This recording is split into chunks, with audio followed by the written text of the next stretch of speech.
Hey guys, welcome to Beyond Bricks. I am your host, Kevin Stewart. And yesterday evening, I had an incredible opportunity to see a movie that I'm telling you guys absolutely blew my mind. Absolutely blew my mind. If you have not seen it yet, the movie If, it's short for Imaginary Friends, was one amazing, heartfelt movie. It was fantastic. I'll be honest. In true transparency, I was in tears multiple times during the movie. I don't really know why. Oh, I think I know why, and we're going to unpack that today. Why it was so impactful to me, but there was something amazing about the idea of the movie and the idea of remembering your childhood and remembering the pieces of you that helped make you you. It was beautiful, guys. It was absolutely beautiful. John Krasinski absolutely smashed it. I believe he wrote and directed the movie, and I was just absolutely blown away by what I saw last night. I went with my wife and with some family, my sister and brother-in-law, and my son Jesse, and everybody just absolutely loved the movie. So while I'm watching the movie, I start taking notes because I couldn't help it. I literally pull out my phone, which I know I'm not supposed to do in a movie theater, but I started taking notes on my phone because there was multiple times during the movie that I was like, holy cow, this is so impactful. And it's just speaking to the depths of me, of who I am. And I was so impacted by it. I had to come on today, immediately today, and share it with you guys.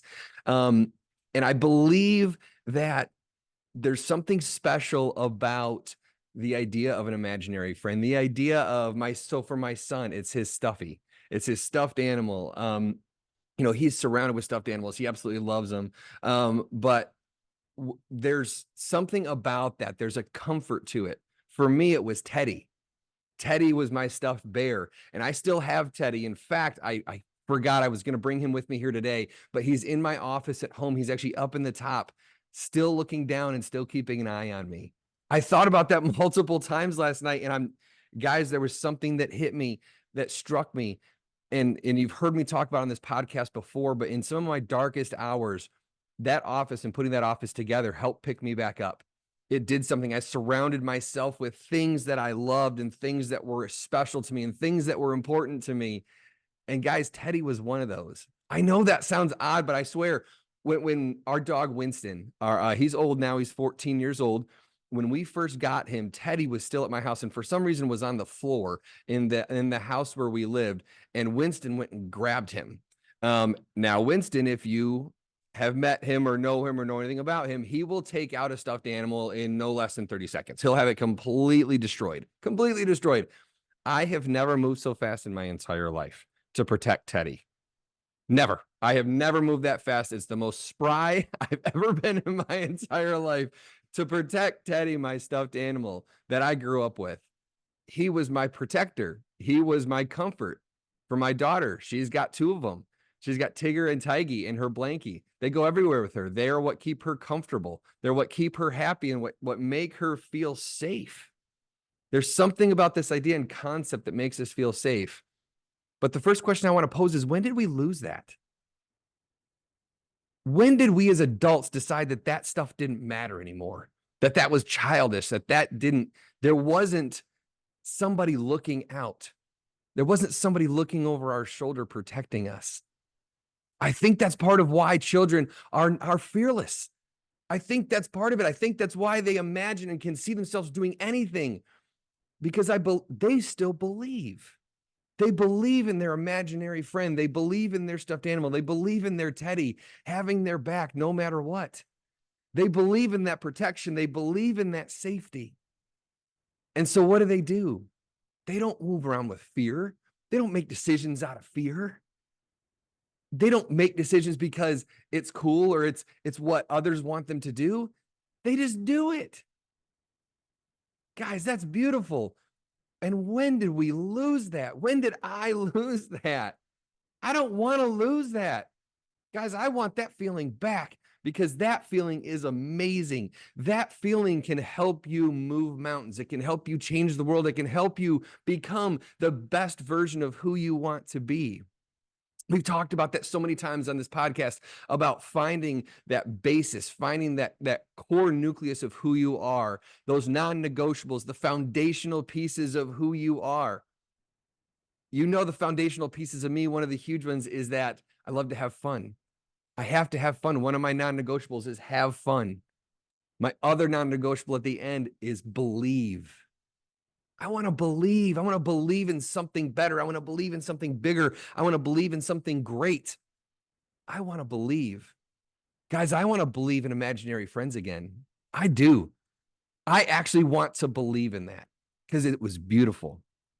So there's three things that I wrote down while this movie was playing, while I was sitting there soaking it in, feeling every part of it.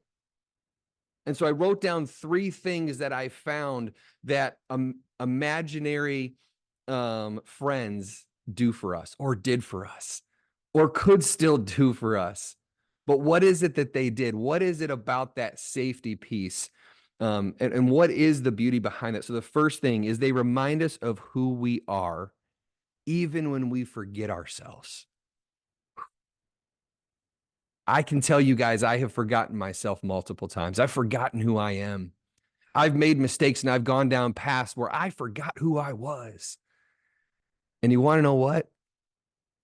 There was always somebody there ready to remind me of who I was. I truly believe that. I can feel that. I know that.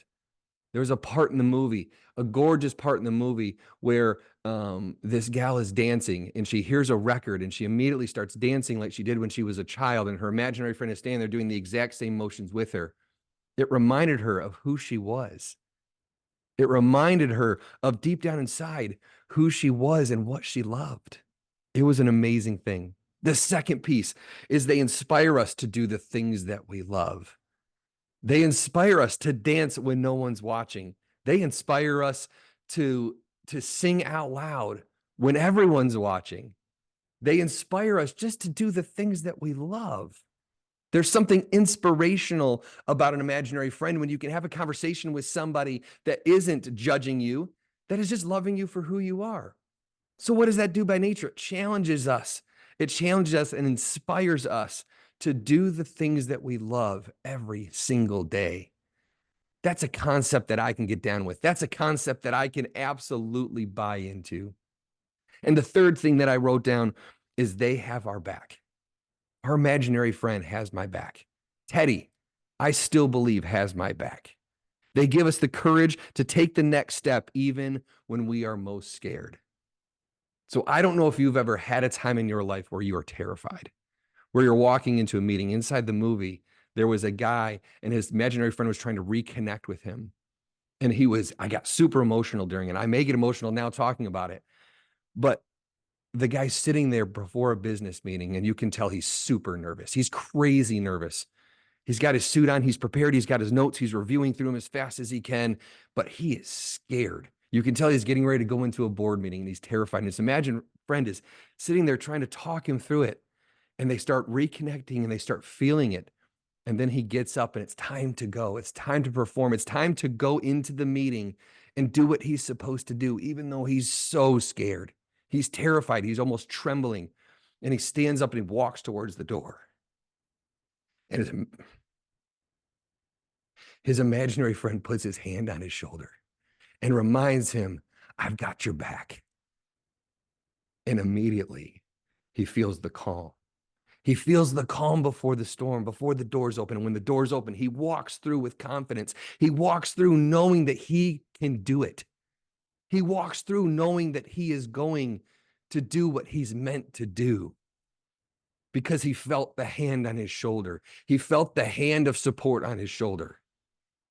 Guys, I have felt that hand so many times. There's been so many times in my life where I've been terrified, when I've been so scared to do great things. I've been scared to do the things that I've been meant to do. And you want to know what? The reason it made me emotional is because I've felt that hand before. I have felt that calm that came from nowhere, that I had no idea was even there. And all of a sudden, when I'm full of energy and full of freaking out, and I'm in that mode, I'm getting ready to go up in front of people and talk in front of a huge group of people, I feel a calm, an instantaneous calm And I know it's going to be fine. I know I'm prepared. I know I'm going to go in and do the right thing. I know I'm going to go in and be who I am. And so I feel that calm. I feel that calm inside the storm. Guys, that's beautiful. That's so important.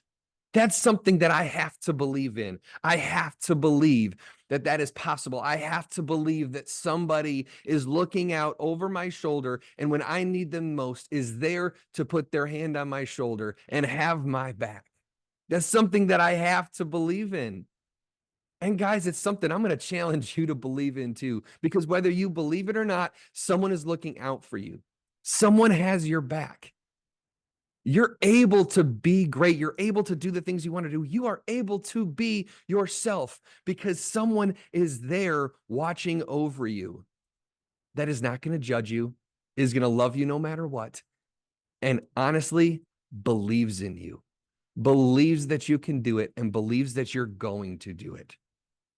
So, guys, if you haven't seen the movie, go see the movie If. And I hope that it has the impact on you that it did me because it is beautiful. And guys, this week, believe like you're a kid again. Look around. Look around at the things in this life that remind you of the joy of being a child, remind you of the joy of the innocence of children. Be reminded of it and love it. See it and use it and make it a part of your life. And guys, from here on out, never forget it. I don't ever want to forget that feeling because I know I'm better for it. I know that I can be a better version of myself. I know that I can be the best version of me. And guys, my challenge as always is go out into this world and be yourself because the world needs you. Have a good day, guys. Bye.